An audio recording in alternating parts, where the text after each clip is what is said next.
By now, you should have a list of items that your lawyer has flagged that you may want to include in your negotiation. Rather than rewriting your list, just go back to exercise 5 and simply add to it. Add to the priorities list, add to the optional benefits list. And then, really importantly, number each of the items on each list in priority sequence. So from 1 to 7 or whatever number of items are in that list.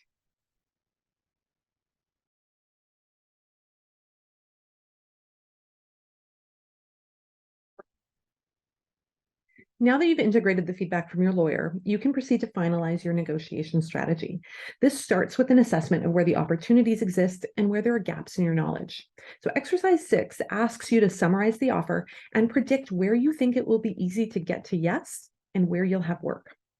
So start by defining the top 3 to 4 priorities that are most important to your employer. Then, using your list from exercise 5, write down any of the benefits that you'd like to ask for, which should be easy yeses. In the next list, jot down any of the benefits where you expect it to be difficult to get to a yes. There might be a few where you're unsure, jot those down on the next list. The final part of this exercise is really thinking through what else you need to know to be able to effectively negotiate for the difficult to negotiate benefits and those where you're unsure where the employer stands. So take a few minutes and consider what information would be valuable for you. Write down questions, ideally open-ended questions that you can use in your negotiation to gain clarity and insight.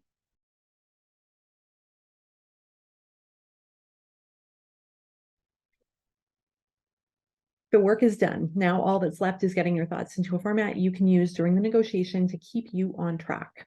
So in exercise 7, you'll summarize all the work you've done into your own negotiation cheat sheet. You'll start by transcribing the values that you want to see honored in this job. These are the things that will motivate you every day to work hard and strive for more. So you want to ensure that you can ground yourself in your values during that conversation. The next thing to transcribe are the blind spots that you expect might come up for you. Your values are the antidote to these blind spots. They remind you that the feelings and behaviors driven by the blind spots have no place in this negotiation. They don't serve you, and they don't serve what you're trying to accomplish. Next, you want to have a list handy of all of the terms in the contract that you're comfortable with. You obviously don't need to list everything, but specifically identifying terms that you're going to say yes to and that you know are important points for your employer might just earn you some brownie points. Next, you want to transcribe your top negotiation priorities in order. You'll notice that this table has an extra column, current offer. During the negotiation, you won't necessarily want to mention the original offer, but in terms of calculating the total value of your package, you'll find it helpful to have that handy. After that, list out any nice to have benefits, and then write down what you believe to be the top priorities for your employer.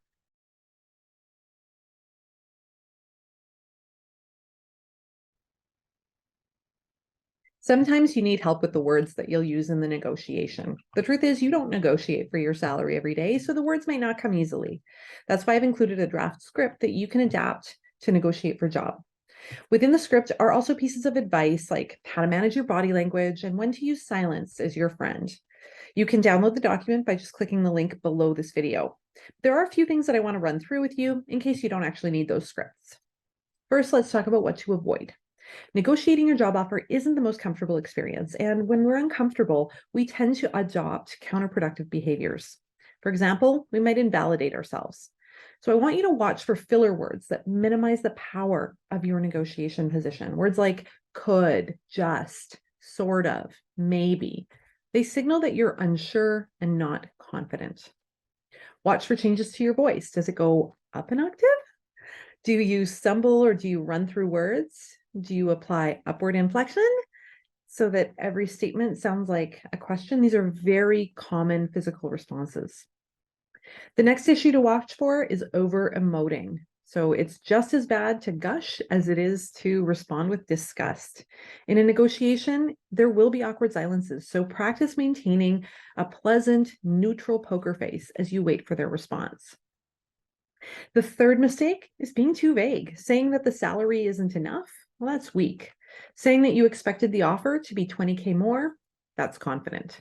I've said it before, your employer isn't a mind reader. You need to tell them out loud what you actually want.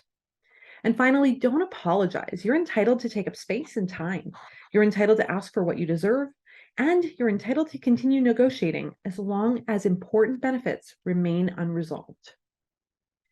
As we wrap up the course, I want to give you a few pieces of general advice to ensure your success in negotiation. So first, take your time. You already know that a powerful negotiation tactic is to use the power of urgency to drive you into a quick, poorly thought out decision. If you feel like you're under pressure, especially if you're not prepared, when you get the call, make up an excuse. You have a meeting to get to, a client's waiting for you. The thing is, if you're not able to focus, it's really not a good time to have that conversation. So slow down the game. While there's no value in stretching things out endlessly, there's also no need to rush. Take your time and work through the process methodically. If you need another meeting, ask for it, but don't let their false urgency rush you into a poorly considered decision. In negotiation terminology, an anchor is typically the first offer that the employer makes, and it has incredible power to restrain your negotiation. It works just like an anchor on a fishing boat. When that anchor gets planted, the boat will float around the anchor, but it'll be restricted in how far it can drift. So when an anchor is made in a negotiation, that means that the benefit you're negotiating for will psychologically stay close to that anchor. That's why the employer has provided a low but compelling offer to open the negotiation. They don't think you're going to say yes to it, but they're betting on the fact that it will create a psychological response that goes like this. You might think, wow, they only offered me $5,000 more a year than I'm making right now. I was expecting an increase of at least $15,000 more, and I was hoping for $20,000 more. They must not think much of me. And that's where all your insecurities start to kick in. Your mind keeps going. The blind spots pop up. You might continue to think, the lowest I was prepared to take was a $10,000 increase. That might have been your dignity level. But I guess I could make it work for $7,000. So you offer the $7,000 figure. And of course, your new boss says yes and secures your salary. To them, that's a savings of $13,000 that they could have paid to you. That's the power of an anchor. So if you find yourself thinking in this way, I want you to go back to your negotiation cheat sheet and counteroffer with your dream level. In this case, a $20,000 increase. Chances are you're going to land somewhere in between. So as you're having that conversation, really keep track of how the negotiation proceeds. Often with salary, you'll go through incremental counteroffers.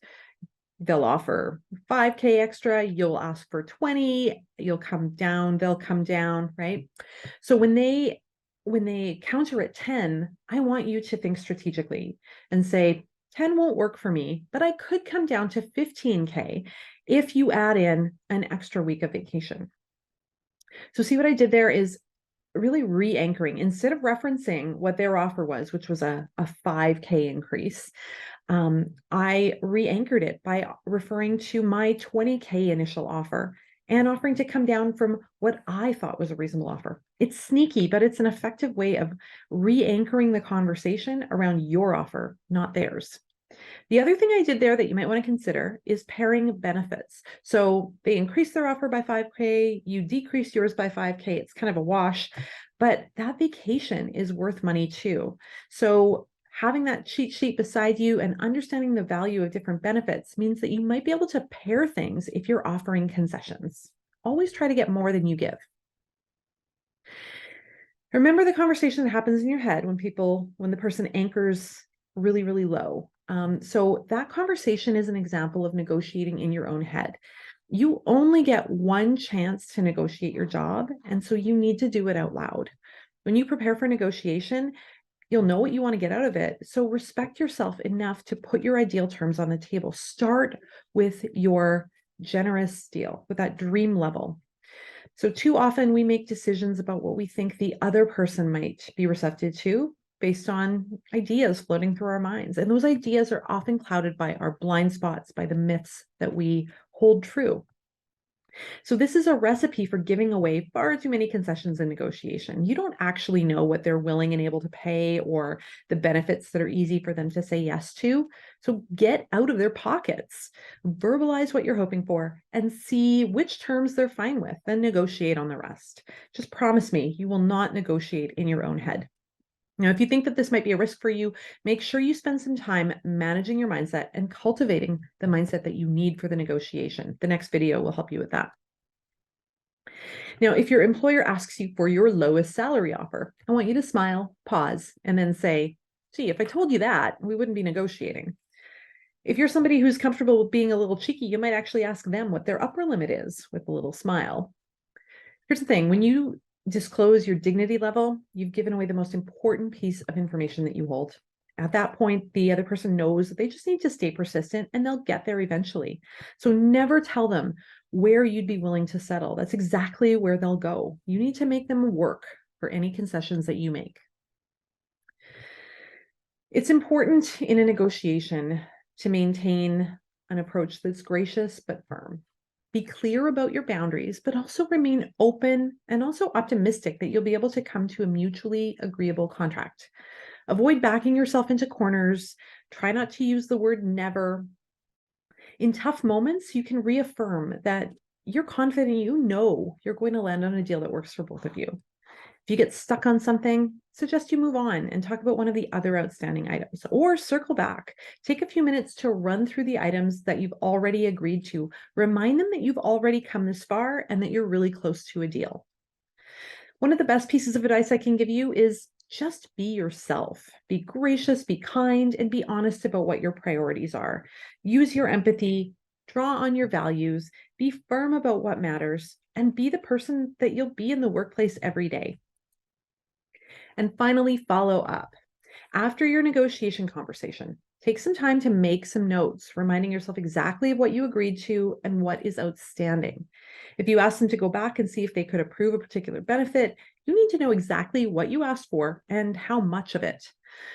Once you leave the meeting, what's going to happen is that your body will flood with all the stress hormones that you held at bay during the conversation. And there's a risk that you get caught up in that energy and forget the details that you agreed to. This is really important because, as I said early in the course, employment law defers to the contract. So if you've agreed to something, but you don't see it in the signed contract, then you're depending on their goodwill to ensure you actually get that benefit. You've done all this hard work. Please make sure your priorities make it into that contract.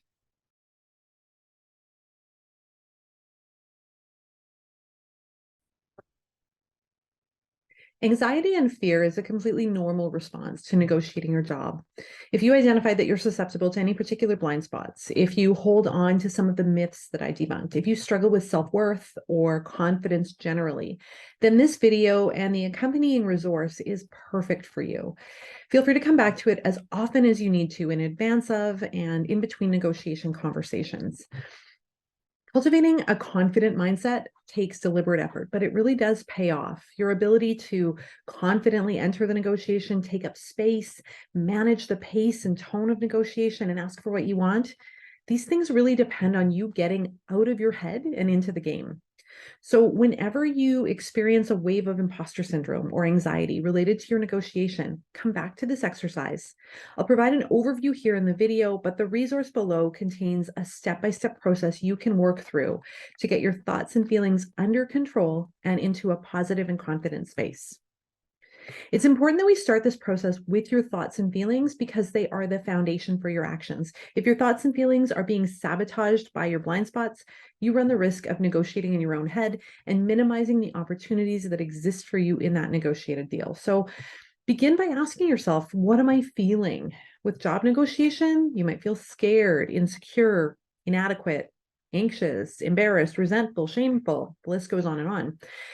All of these are normal depending on what you're thinking. And so that's the nature of the next question. What are you thinking? What's the story that you're telling yourself?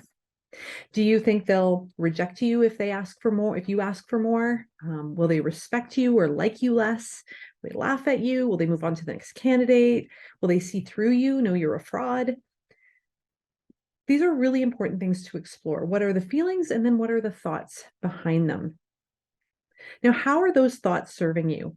Are the thoughts helping you to achieve the job offer that you say you want? Or are they working in opposition? How are the thoughts influencing your confidence? How are they influencing the range of benefits that you're prepared to ask for? Are those thoughts convincing you to ask for less, even though you know that you should just ask for what you want and negotiate from there?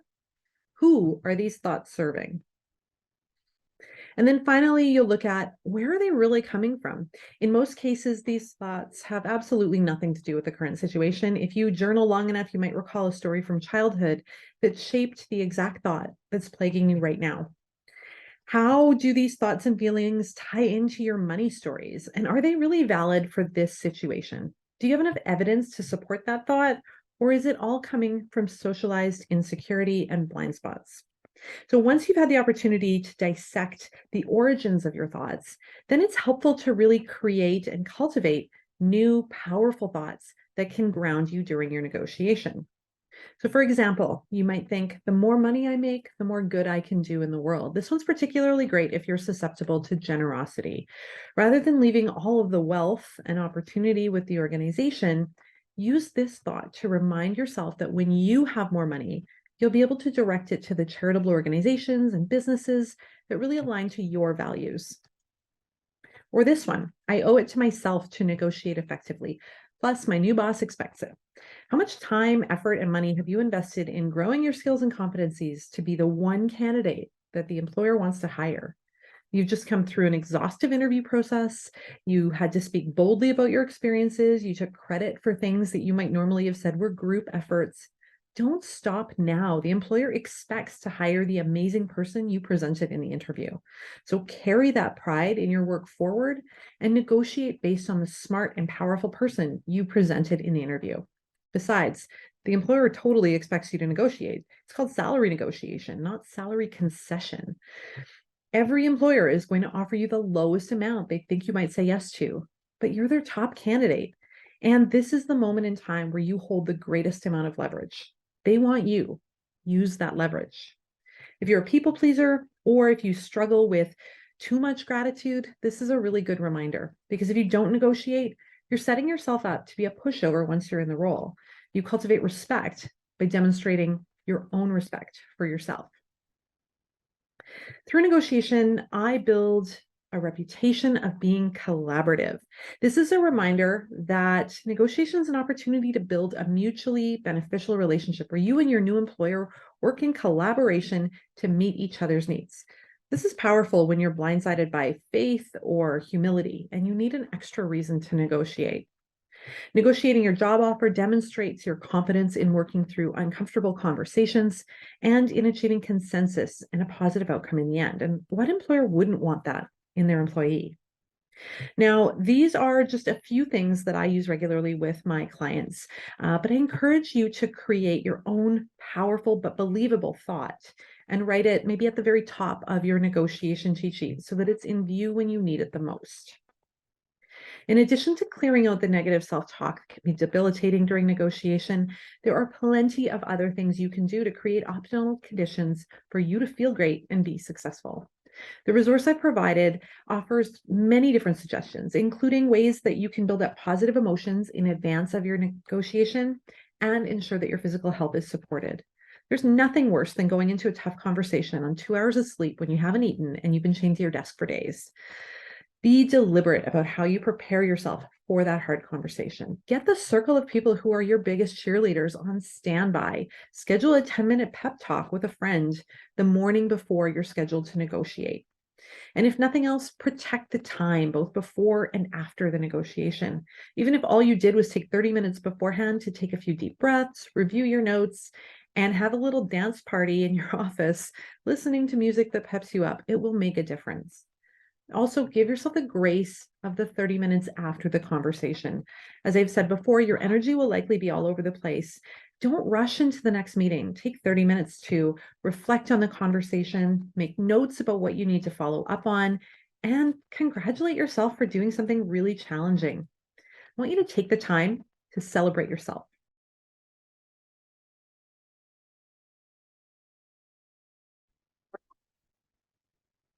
This brings us to the end of your course. I hope it's helped you to feel more confident and ready as you go into your job negotiation. At heart, please remember that it's just a hard conversation and you have hard conversations every day. I know you can do this. If you have questions or you want to share your experience, I'd love to hear from you at joanne@joannezook.com. And in the meantime, good luck. I know you're going to be great.